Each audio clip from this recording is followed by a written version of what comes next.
You're listening to Four Things to Know, a WCCO daily news podcast. Today is Friday, February 20th. I'm Maria Lizignoli. And I'm Johnny Connor. Thanks for listening to Four Things to Know. Our top story today. The man accused of killing a top Minnesota House Democrat and her husband appeared in court. Vance Belter faces a number of federal charges for allegedly shooting and killing former House Speaker Melissa Hortman and her husband Mark, and for wounding DFL State Senator John Hoffman and his wife Yvette at their homes on June 14th. Belter appeared in federal court this morning in downtown Minneapolis for a status conference. John Lauritsen was there, and he said the judge had a couple of concerns regarding this case. One of her concerns was when and if federal prosecutors will pursue the death penalty in this case, something they say they have not made a decision on as of yet. Members of both the Hortman and Hoffman families were in court today for this status conference. The judge also asked prosecutors about whether or not they feel that they are adequately staffed. That's in regards to the massive wave of departures from the U.S. Attorney's Office in Minnesota, including Harry Jacobs, who was the top prosecutor in the Belter case. The prosecutors in court today say they have been on this case since day one and say they don't have any issues moving forward. They say they will add staff if this case goes to trial. Vance Belter has pleaded not guilty. Today's court appearance lasted less than 10 minutes. Belter is scheduled to be back in court on April 17th. And at that point, prosecutors say they may have a decision on whether or not they will pursue the death penalty. Number 2 today, Minnesotans will take to the streets of Minneapolis to mark nearly 1 month since federal immigration agents shot and killed Alex Pretti. The march is being organized by People's Action Coalition Against Trump. It's set to begin at Whittier Park tomorrow morning at 11. Organizers say they will de-escalate any confrontations that may occur. They say they're marching to demand an eviction moratorium and that all federal immigration enforcement personnel leave the state. They're also demanding Congress halts future funding to immigration enforcement agencies and that the agents responsible for the deaths of Pretti and Renee Good are criminally prosecuted. Number 3.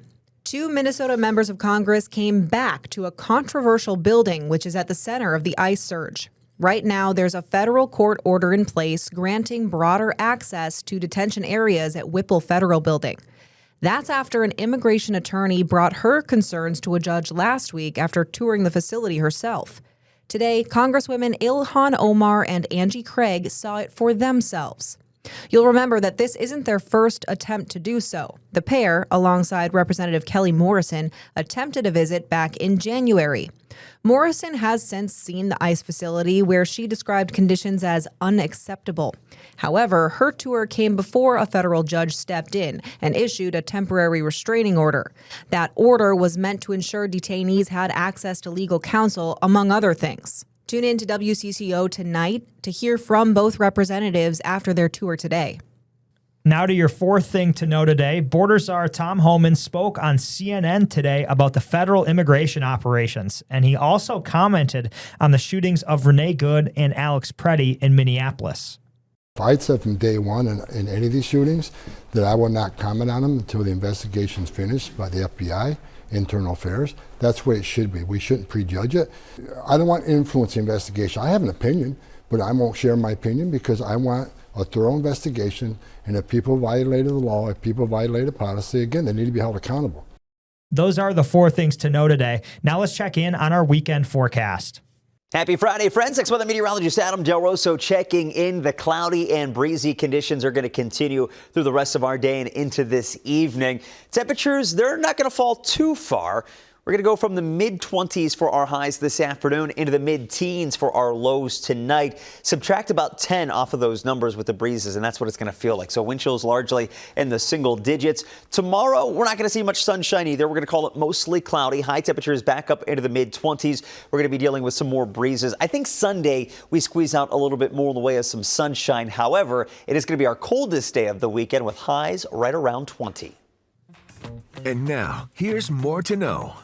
Next Tuesday, President Trump will deliver his State of the Union address before a joint session of Congress. You'll be able to watch that address and the Democratic response on WCCO and CBS starting at 8 o'clock.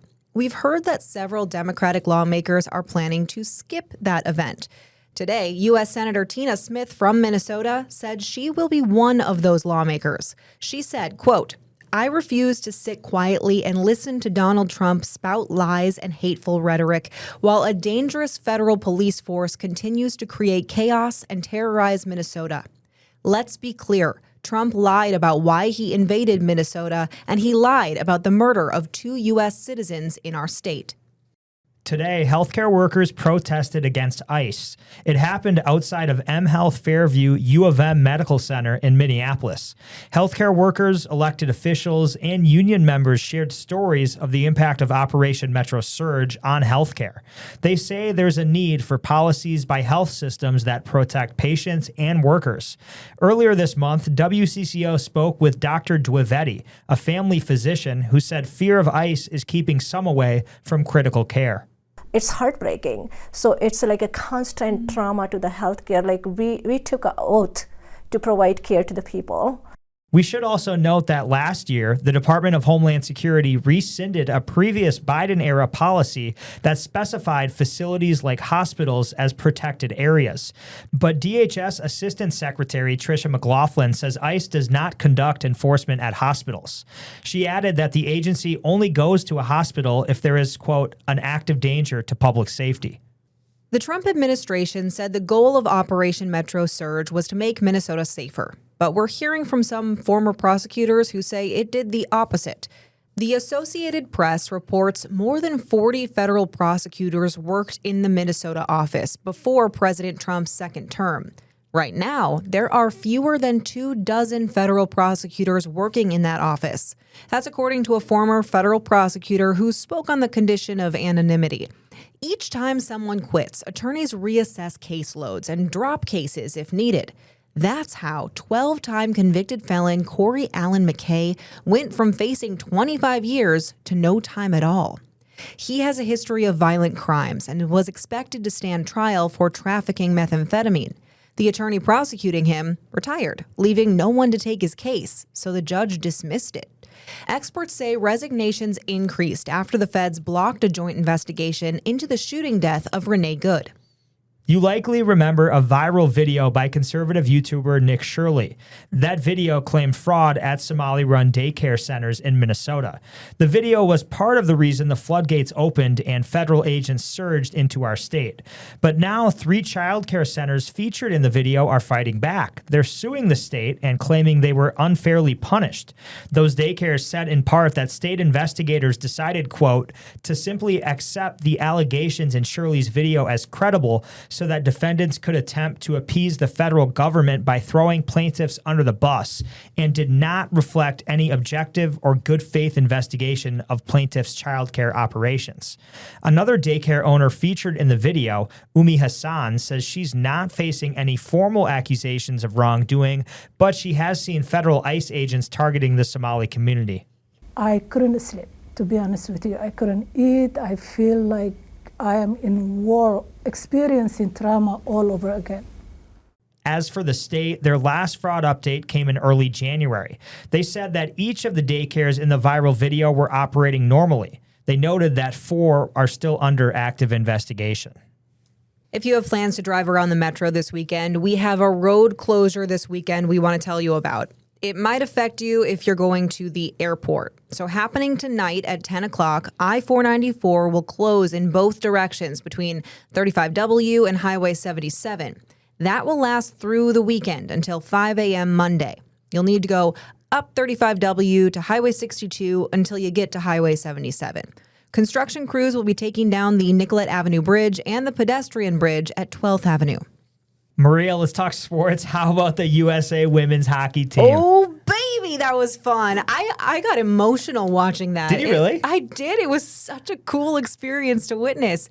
And I'm just so happy for them. I mean, yeah, they scored with just a couple minutes left in the game to send it to overtime. And then what a sick goal in overtime. I mean, know. that was She unreal. like faked it out and then put it. Oh, so cool. And the assist was from Taylor Heisey, Oh, was it? Minnesota own. Yeah, Minnesota's own. I didn't notice that. I know. And we saw that's video so because we talked about Taylor Heisey Day yesterday. Right. And all the kids at that school were screaming when they scored. Did you see Oh that? my gosh, I know. Our Elmos was covering this yesterday, and she was at in Lake City. Lake City. That's right, Lake City, where Heisey grew up, where she went to school, where her mom is a teacher there. And there were multiple watch parties and people just went nuts. Good for USA. That's awesome. And speaking of hockey, it's a big day for the men's team today. They play this afternoon in a semifinal match against Slovakia. Now, if they win, they're off to the gold medal game as well. They would face Canada, who beat Finland today. If the U.S. loses today, let's hope that doesn't happen. Oh, gosh, I hope not. They'll play for bronze. But the best part or worst part is the gold medal game is at 7:10 a.m. local time, Sunday. On Sunday, right. So, early morning. You wake up, watch some hockey, and it'll be a good day. Baileys Hopefully. and coffee. Yeah, right? Hopefully it's a good day and we get another gold against Canada too. Isn't that funny? Oh my gosh. Hopefully if they win, then they play Canada. That would be that's awesome. right. Yeah, both teams. And basketball, the Wolves are finally back in action tonight, Maria. They are back after the All-Star break. The Dallas Mavericks are in town. Tip-off at 7:30. It's time to take a breath with your Daily Bright Spot. If you don't have any plans this weekend, here's some ideas for you. There's a chance to sip, shop, and stroll in downtown Excelsior. Happening tomorrow. It's a hot cocoa sip and shop. So you get free hot chocolate and sweet treats as you check out the local participating businesses in Excelsior. It's open for everyone, and it sounds like a good way to spend your Saturday. Wake up, get some hot chocolate. I'm sure they might be having drinks somewhere too, I'm Go get a sure. brunch mimosa maybe. Yeah, hit up Maynard's or something down there. I do love Excelsior. It's such a cute spot, and why not? It's going to be kind of chilly, so some hot chocolate might sound nice. Coffee. I would go coffee. Are you a hot chocolate person? I mean, It's a little kid's drink. it is, but you can make it adult. On that note, have a great weekend, everyone. Thank you so much for joining us here on 4 Things to Know with Johnny Connor. I'm Maria Lizignoli. We're here with the news you need every weekday afternoon by 3 o'clock. Listen to 4 Things to Know, a WCCO daily news podcast, wherever you get your podcasts.